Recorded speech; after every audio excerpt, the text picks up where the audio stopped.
Thank you for standing by. All lines have been placed on listen-only mode until the question-and-answer session of today's call. At that time, please press star 1, unmute your phone, and record your name to ask a question. Today's call is also being recorded. If you disagree, you may disconnect. Please continue to hold. The call will begin shortly.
Everybody, and welcome to this NASA Media Telecon. I am Karen Fox with the Office of Communications, and we are talking today about the follow-up to the Psyche Independence Review Board report. We'll hear more about that as we go around, but there was an original report, and this is a follow-up that was requested and the NASA response. You will be hearing today from Nicola Fox, the Associate Administrator for the Science Mission Directorate at NASA Headquarters in Washington, Laurie Glaze, who is the Division Director for Planetary Sciences at NASA Headquarters, Laurie Leshin, who is the Director of the Jet Propulsion Laboratory in Southern California, and Thomas Young, who is the Chair of this Psyche Independent Review Board. Everybody's going to have a few opening remarks, and then we will leave time for question and answers. And with that, I will hand it over to Dr. Nikki Fox. Thanks so much, Karen. Good afternoon, everybody. So NASA's Science Mission Directorate is really happy that the Psyche mission is on track for launch this October. As I'm sure you will recall, SMD launched an independent review board for the Psyche mission when the team announced that they could no longer make the 2022 launch date. We're really not afraid at NASA to take an unflinching view on what we do.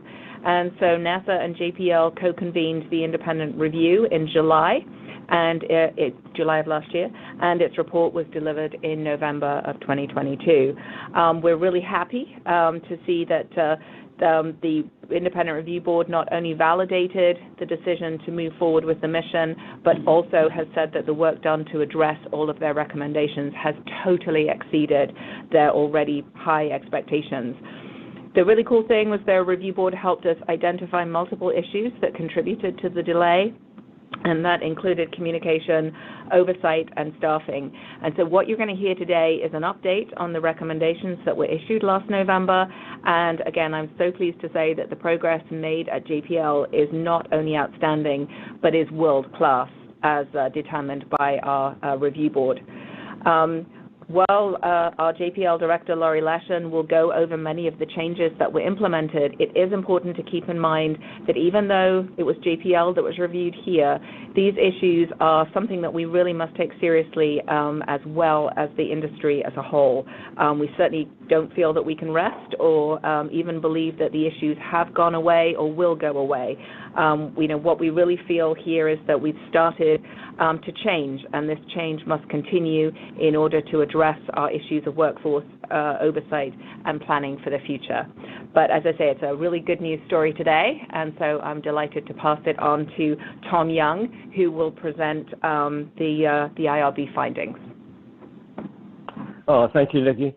My first comment is that the IRB believes the response to our Psyche project and JPL institution findings and recommendations to be excellent.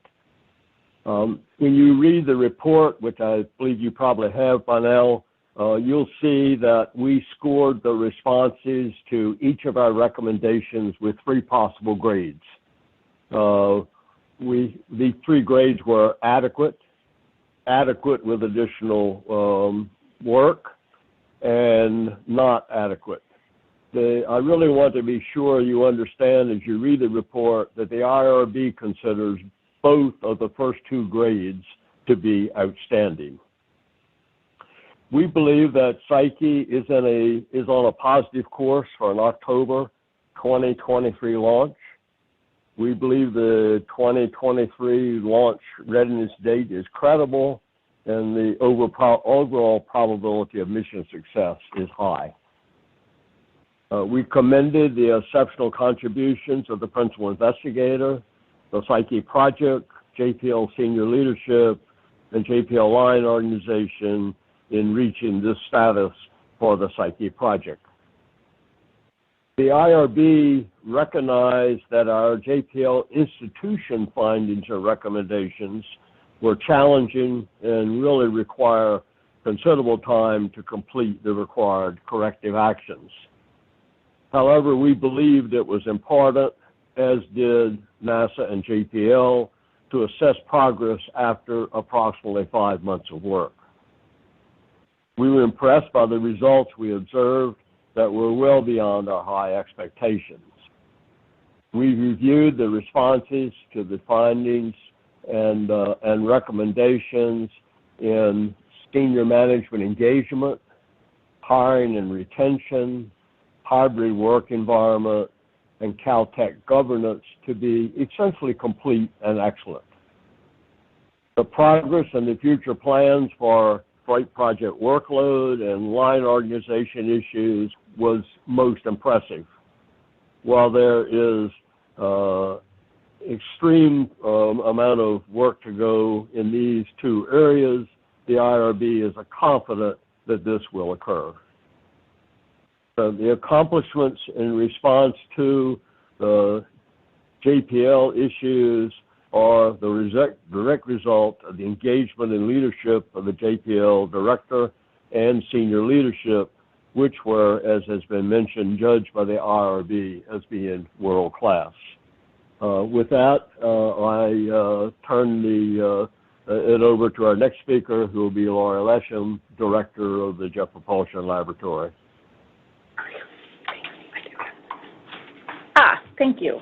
Thank you, Tom, and thanks especially to the full IRB team for your intensive work with us over the last 9 months or so, and we're very pleased to get to share the results of our efforts here to put both the Psyche mission and the JPL institution on track. And thank you, Nikki, as well, for your very kind comments and your support. Certainly, when I started as JPL director just over a year ago, and this happened sort of within weeks of me joining JPL, I felt it was really important to get an independent assessment, so to help me take the steps necessary along with our senior team here to get the lab on track and get Psyche and all of our other missions on track.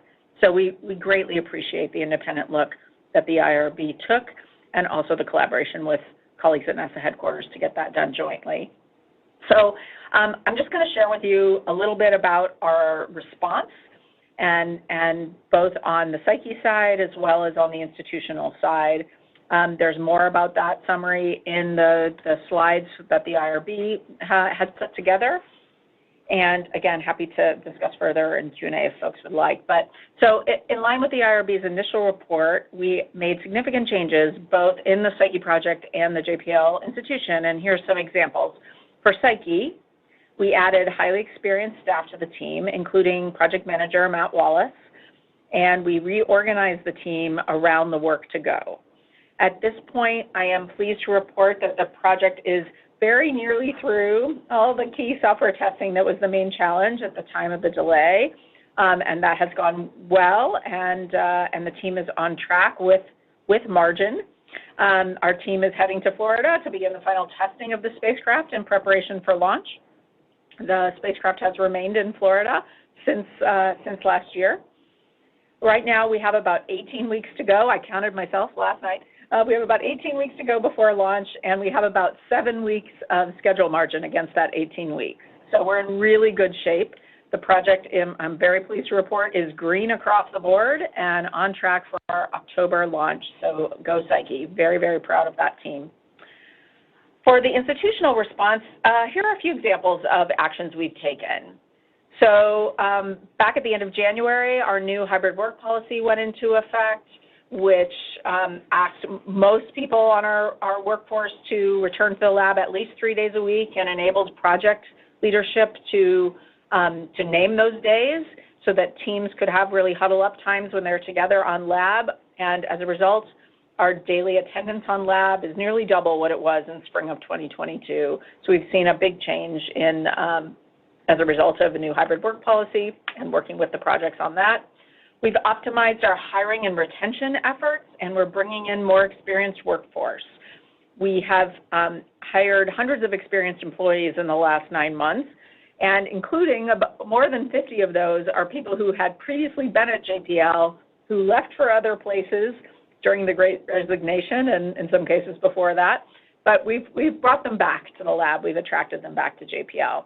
And again, they're very experienced and have the experience we need to work on our missions. And I'm also very pleased to report that our turnover rate is back at its historic levels, which is about just under 5% per year at the lab, which for those of you that follow the aerospace industry closely, you'll know that's quite low. And we're pleased to see that back where it belongs. So we've overcome our workforce issues, our missions are staffed, and we are much stronger today. And we have put a laser focus on staffing the projects. So again, we're in very good shape staffing-wise with Europa Clipper, with NISAR, with Marseille return staffing. And by the way, speaking of our missions, all of our current missions are considering the results of the Psyche IRB and incorporating the lessons learned into their activities. For example, Europa Clipper has recently undergone a similar reorganization that Psyche went through, which helps focus more on what I would call the end game of getting a mission to the pad, focused on verification and validation of software, creation of flight rules, and closeout of the paperwork associated with ensuring that all the key risks have been appropriately reviewed and managed. In addition, we've overhauled our approach to monthly project status reviews at my level, at the senior leadership level of the lab, to ensure that we have more significant senior management oversight of our most critical missions. We are working to make sure that in those reviews, that we're setting up those reviews such that the most important issues are being brought forward and discussed in depth, setting the right tone for people to raise issues and concerns. We're not just asking the project managers how it's going, we're talking to multiple members of the team, and in every case we're asking what the teams to tell us specifically what do they need from the institution to support them being successful. So total overhaul of monthly project status. And finally, we've strengthened the line organization. That's our sort of our engineering organization, their technical oversight and execution of missions in several ways that I can get into if people have questions about that.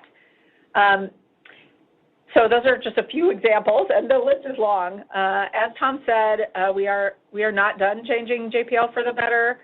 While ensuring we keep what's special and unique about this place, we're going to continue to work to make ourselves better, and we're going to track the forward work from here. We're not slowing down just because the Psyche IRB is concluding its work.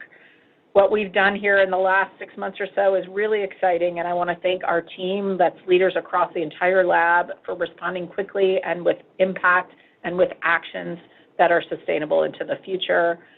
You know, Tom and Nikki described the responses world-class, the IRB did in the report, and I know that's what we all expect of JPL, and I'm really pleased that we have really delivered and thrilled to hear that high recognition for what we've accomplished. In closing, I would just say, to me, this proves what I have always known to be true, which is that JPL can achieve anything it sets its mind to, and I'm very proud to be able to share some of that with you today. So thank you for that, and now I'll hand off to Laurie Glaze. Great. Thank you, Laurie. Appreciate that, and really appreciate the dedicated effort that you and the JPL leadership team have put into the responses to all of the findings. I want to take the opportunity to, of course, thank Tom and the entire IRB. This has been invaluable, the feedback that we've gotten from you, and as Nikki mentioned at the top, not just to Psyche and to JPL, but I think for all of our endeavors across the Science Mission Directorate, this has been really insightful. I also want to take this opportunity to especially commend the Psyche mission principal investigator, Linda Elkins-Tanton, the project manager, Matt Wallace, and the deputy project manager, Henry Stone, for their leadership throughout this really difficult period. Not only did they do first-rate work responding to all of the IRB findings, but they were also able to keep the team inspired at the same time, and they really excelled in both areas, and just my heartfelt thanks to the leadership team on Psyche. Just a few comments here on the Psyche project. We are on track. The project is on track for launch in 2023. You heard from Tom Young that that's been assessed by the IRB.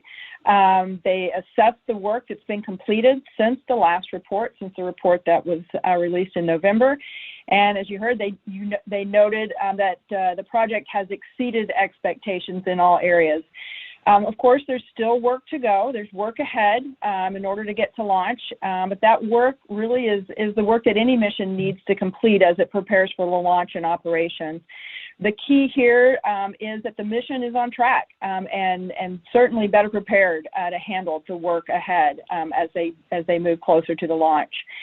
NASA headquarters, the program office, and the project standing review board will continue to work closely with JPL and with Psyche at every step along the way to ensure mission success and to ensure the on-time launch of Psyche. And so with that, I'm going to toss it back to Karen Fox for the Q&A. Thank you. Fantastic. Thank you, everyone. A reminder to our reporters that you can ask a question by hitting *1. Also, I didn't mention at the top of the telecon that this report and the NASA response is available at nasa.gov/live. Right now, there's a link to it right there at the top of that page. So go there for additional details and information about what we're discussing today. With that, I will go to our first question, which is from Eric Berger of Ars Technica. Good afternoon, and congratulations to everyone on this great news. Two questions. First of all, can maybe Nicola or someone talk about in plain terms the lessons learned from all this for ongoing and future science missions? And then just can you update us on the total cost of the Psyche mission and how much this one-year delay added to that? Thank you.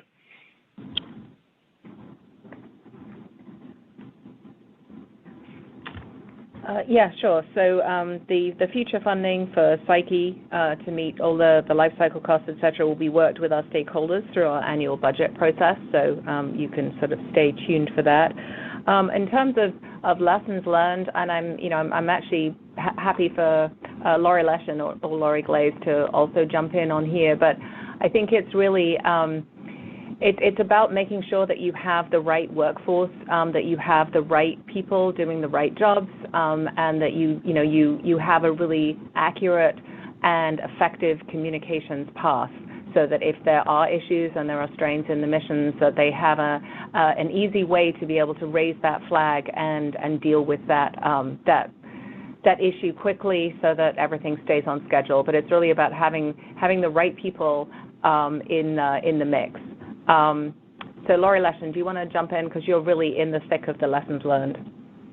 I thought you did a great job there, Nikki, actually. So it's about, making sure that we have the team, give the team every chance to succeed, and that includes having a lot of opportunities for upward network communication, which obviously the pandemic really significantly hampered. It wasn't the only cause of what happened here, but it definitely contributed to it, both in terms of communication within the team and also with senior leadership. So, but somebody said to me the other day that mission success is dodging 1,000 bullets, and sometimes the other non-mission success is dodging 999.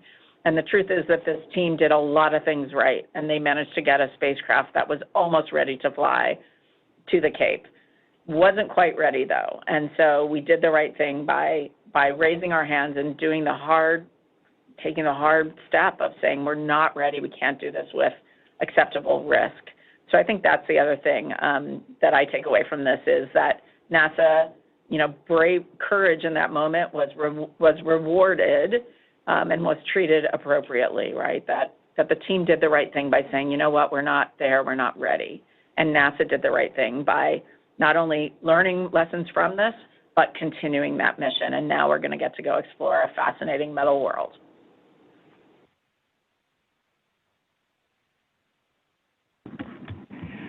All right. Thank you very much. We will move on to our next question, which is Jeff Faust from Space News. Good afternoon. Question probably for Dr. Fox. Has NASA done similar reviews at other centers that are involved with science missions to make sure that there aren't similar issues, be it with hybrid work or communications or other issues that might cause similar problems for other science missions? In other words, being a little bit more proactive in checking for these issues before they do cause a problem? Hey, Jeff, that's an excellent question. So we're not doing like the full-up reviews. Obviously, they're very detailed, take a lot of time and a lot of effort, as I'm sure Tom Young will tell you how much effort these take. But what we are doing is we're making a very concerted effort to ensure that all of the lessons learned and any sort of best practices, et cetera, are being filtered to, or not being filtered, that's the wrong word, are being openly passed to all of the other centers. And so, folks in SMD are working actively to make sure that that happens, so that, these sort of best practices, full transparency, the communication path, the right workforce, et cetera, is being implemented at the other centers that are doing the science missions, just to make sure we don't fall into this again. As I said in my notes, it's not that we've solved everything here or where everything's great. What we're doing is we're starting these new processes to make sure that this kind of thing doesn't recur in other centers. Great. Thank you so much. We are going to move on to our next question, which is from Emily Lakdawala at Sky and Telescope. Hi. I was wondering what the progress on the responding to the IRB's recommendations means for starting work again on Veritas, perhaps, and accelerating the production of that mission. So, Laurie Glaze, do you want to hit that one?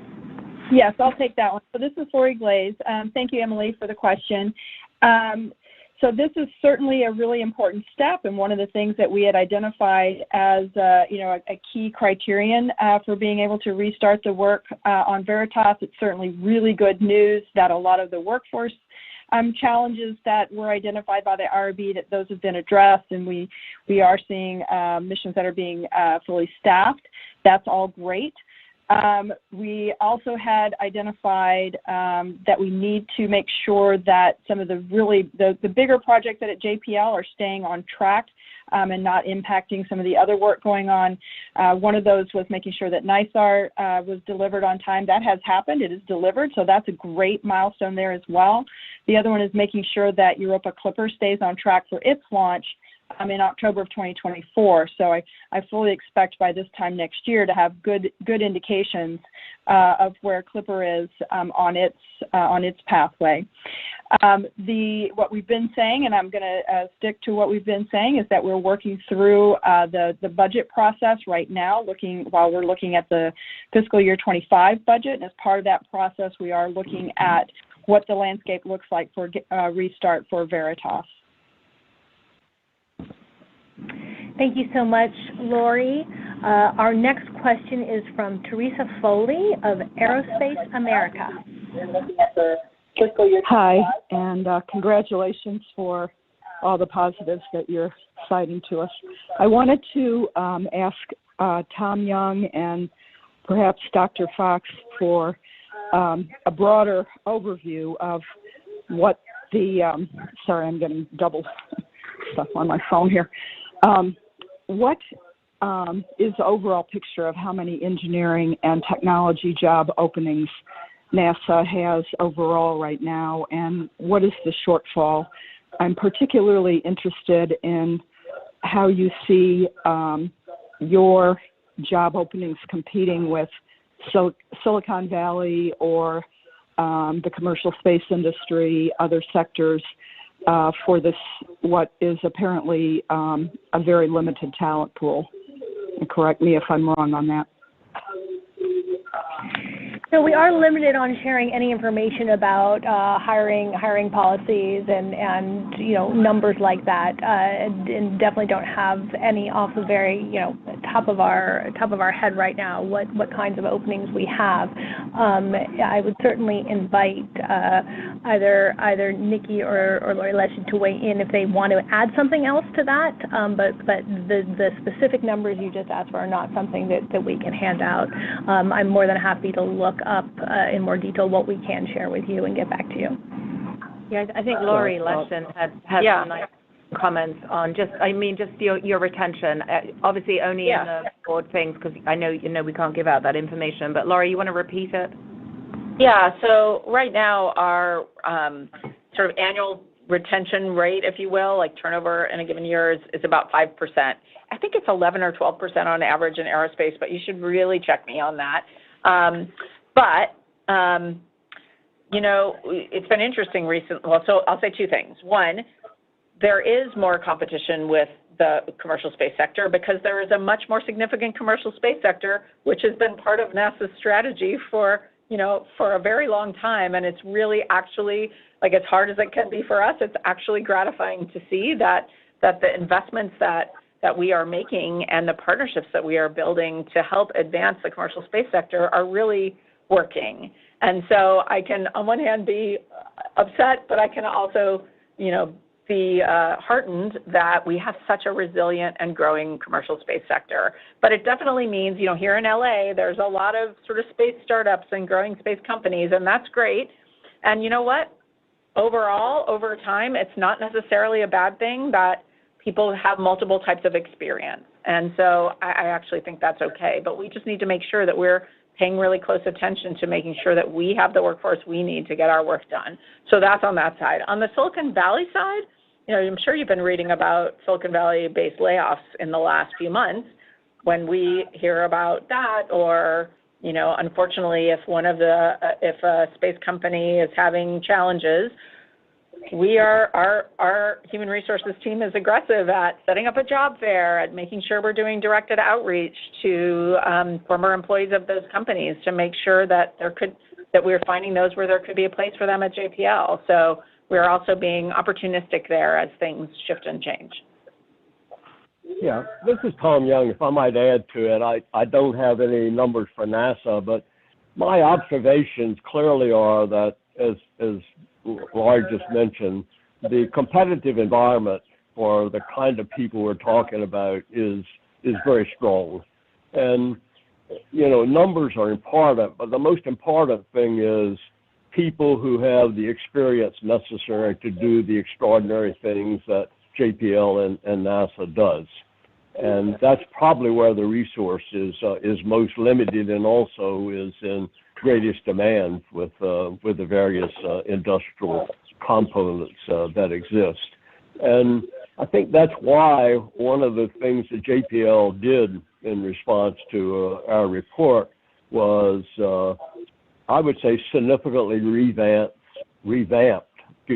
the hiring and retention function at JPL. And this required, spending a lot of effort identifying who are your most important people, being sure that they understand their role and their importance in the organization, and also in competing with others, recognize that time is important and critical, and you have to move fast in the hiring phase of the competitive environment that exists. So it really took JPL, what I'll say is a whole new way of going about retention and hiring, and I think they've done that with extraordinary excellence. I'll add one other thing. JPL and NASA also have what I call a competitive advantage. There are not many places you can go work and explore space. And at least to me, having been involved in that pretty much all my life, that's pretty cool and pretty exciting. And they're both great places to work. And if people can really understand the opportunity that they have to grow and expand in careers, that also is an effective tool in both competing for and retaining people.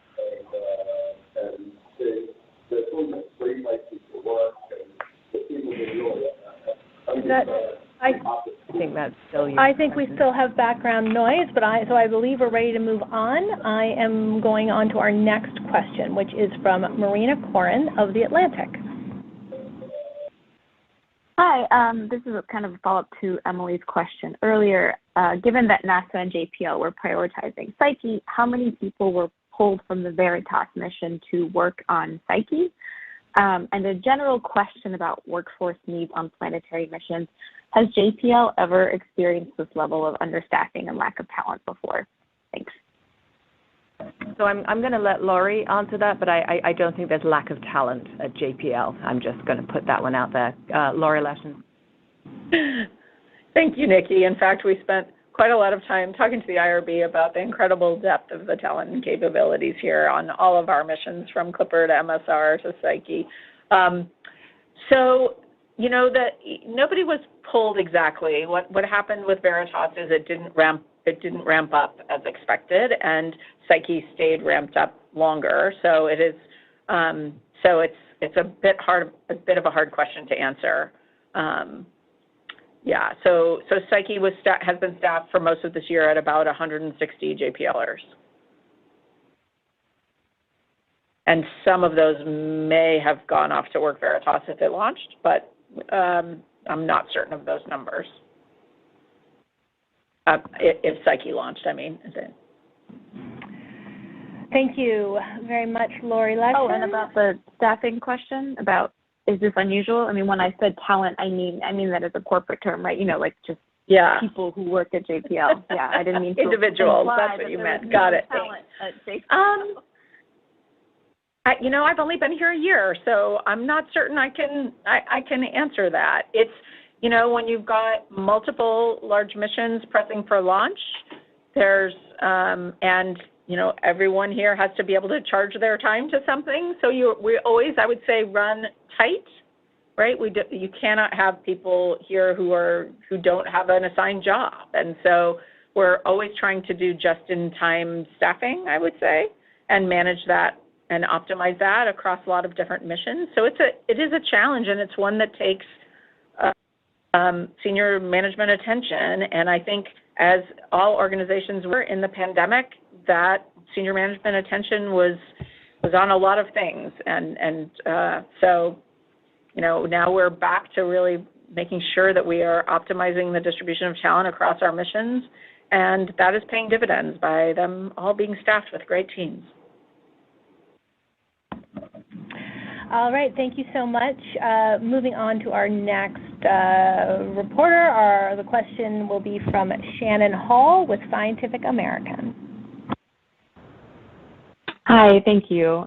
This is along similar lines. I'm just curious if you could elaborate a little bit more on some of those staffing issues. I mean, is it simply that there's increased competition from the private space sector, or are there other issues happening at JPL? And what have you really done to optimize your hiring and retention, and specifically bring back those employees who had left? Have you been able to increase your salaries, offer better benefits? What else? Okay, I think that's you again. that one is for me. Can't really get into lots of specifics. Obviously, these are individuals that we want to be respectful of. But again, I think Tom said it best. We have overhauled. We've increased the number of staff in our recruitment team, and we always have tried to stay in touch with former JPLers, and we're stepping that up as well, and just to try to keep people connected to us so that it might well be that they decide they want to come back based on what I think could be a lot of factors. I won't tell you that I have spoken individually to any of these folks to sort of hear their stories, so I don't have specific details on why someone made the decisions they made. But we are focused on things like making sure that that compensation and benefits are competitive. One of the things you may have heard about that we did over the last year was make sure we had paid parental leave for all parents. That's relatively generous at 8 weeks of paid parental leave, so which was a new benefit for us. So there are things like that we are looking at all the time to make sure that we have the world-class workforce we need to do our world-class missions. Thanks for the question. All right, a reminder, if you have a question to ask, go ahead and press star 1 to get in the queue. And our next question is from Marcia Smith with Space Policy Online. Thanks so much for taking my question. It's for Tom Young.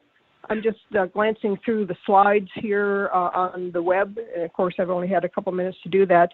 But I do notice that you've got, I think it's 3 areas where the response was appropriate with additional work needed, and only 1 that was inadequate, which was the SRB review process. Could you talk a bit about those, and especially the SRB review process, and are you going to be following up on this since seems to be the only one that is inadequate? Good question, Marcia. I'll take that one first. We were asked when we started this activity to look at a small number of kind of special topics to see what role it may have played in the Psyche issues that exist. And one of those was to look at the SRB activity. And our basic conclusion was, when we looked at the SRB, was that though they had some understanding of issues that existed in the software development activity, that they did not identify the problem to the degree that was necessary or with sufficient timeliness to take corrective action. And by the way, they weren't unique in that. That was a pretty much across-the-board observation that we made. So we actually then dug a little bit deeper in the SRB process because it can be an extraordinarily credible or project management tool. And our basic observations were that there are a collection of elements that are involved in the SRB process. One is the SRB itself. It's pretty important, one, that the right people for the particular project that's being reviewed or selected to be on the SRB. It's also important that they meet frequent enough that they are kind of in tune with what's going on with the project.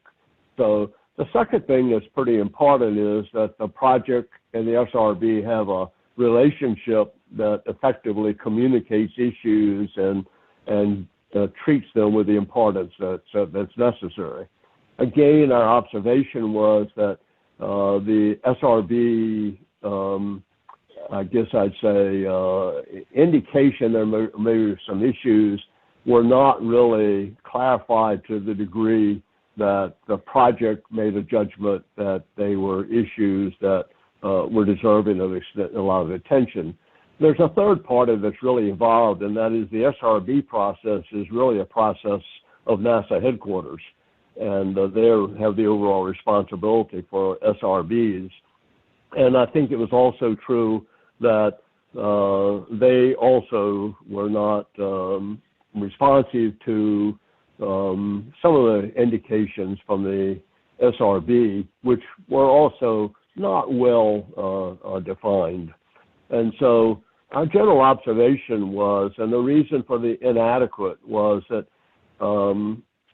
our belief is that the SRB process can really be a valuable contributor not only to Psyche, but to pretty much all of NASA's projects, and that our observations based on the Psyche experience, and by the way, many of us had knowledge of the process above and beyond Psyche, and we had similar observations, that it was something that really needed a lot of attention.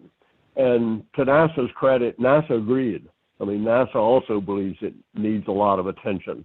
And they have special activities that are ongoing at the current time to better understand the issues, both those that we identified and others identified, to really strengthen this, I call it today, weak link in the project management chain. So I feel pretty good about having an adequate assessment. And that may sound strange, but I think sometimes you really have to face very hard issues that are deserving of additional attention, and be sure that the evaluation is such that responses will evolve that are really critical to the corrective action. And my observation is that's happening at NASA today. I've heard their plans, and I'm familiar with what it is they're doing, and I applaud very much the fact that I have high expectations that we are going to actually get this SRB process under control so that we really can count on it to be a check and a balance on flight projects.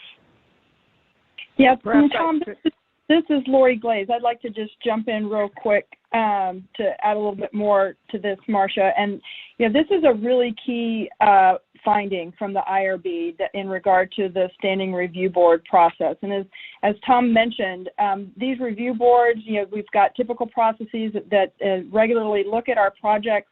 We have a real opportunity now to respond to some of the direct findings from the IRB to make these SRBs really add significantly more value to our missions as we go through development. But this is so much bigger than just Psyche or even just JPL. In fact, it's even bigger than all of the Science Mission Directorate. The intent here is to take the findings and really overhaul or re-look at the SRB processes across all of NASA.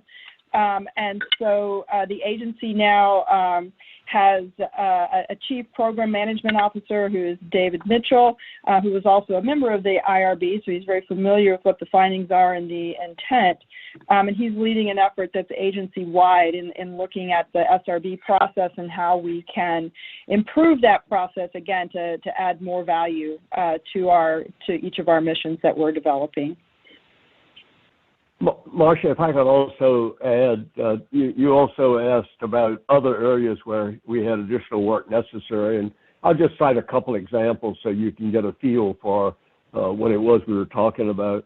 One of the special items we were asked to look at was the Maxar relationship on the Psyche project, and our observations were quite positive until the COVID circumstance really complicated the relationship.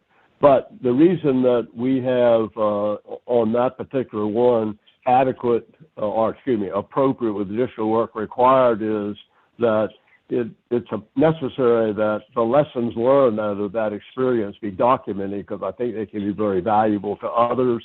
I think there's always been an intent to document them, but we kind of had additional work required to focus on this documentation to just make sure that it got the appropriate level of attention to be sure that it was properly executed.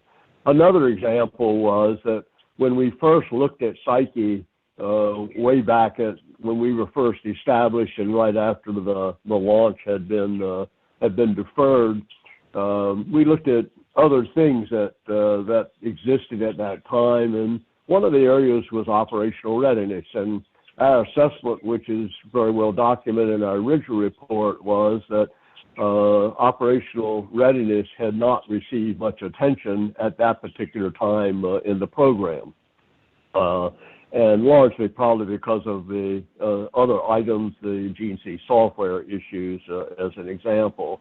But when we did our assessment, we did take a lot of look at operational readiness. The progress in that arena was significantly good. but still a lot to be done.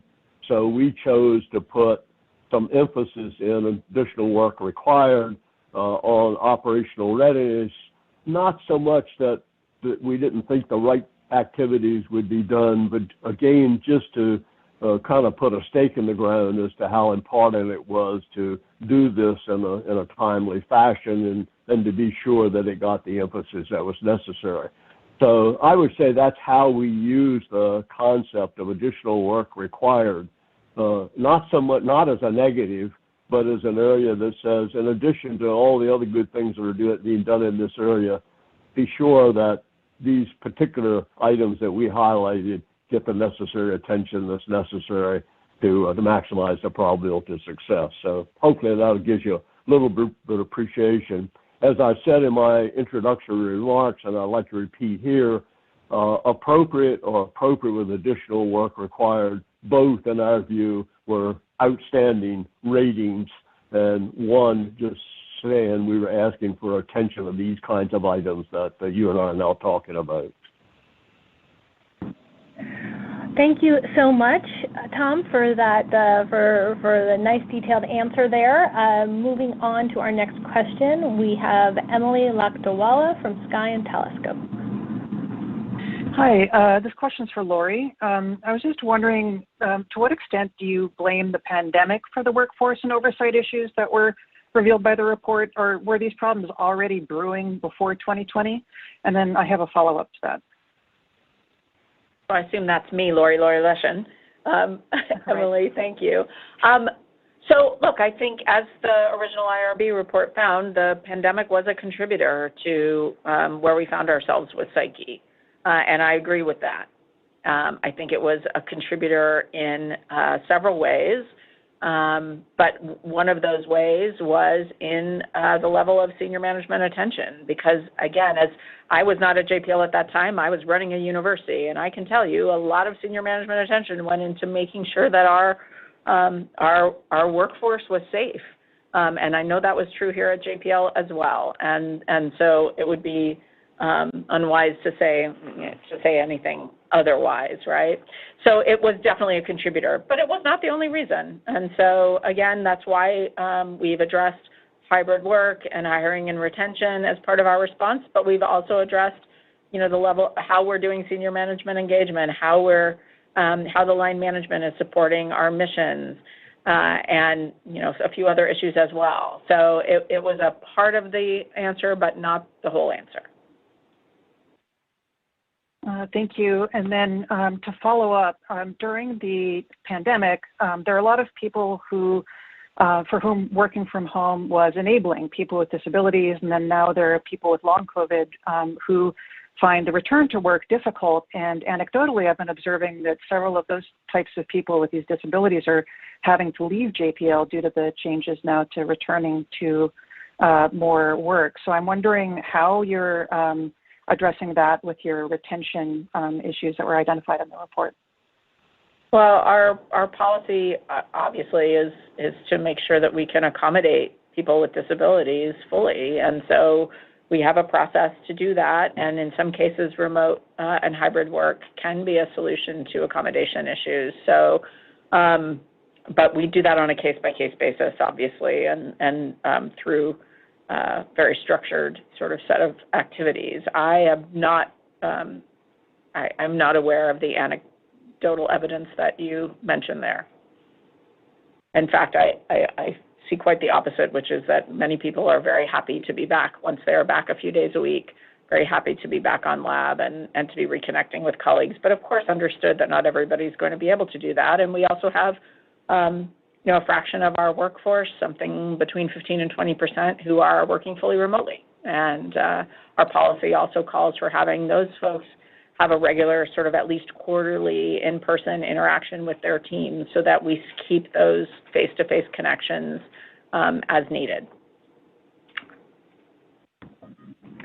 Thank you, Laurie. We're moving on to our next question, which is from Marina Corin with The Atlantic.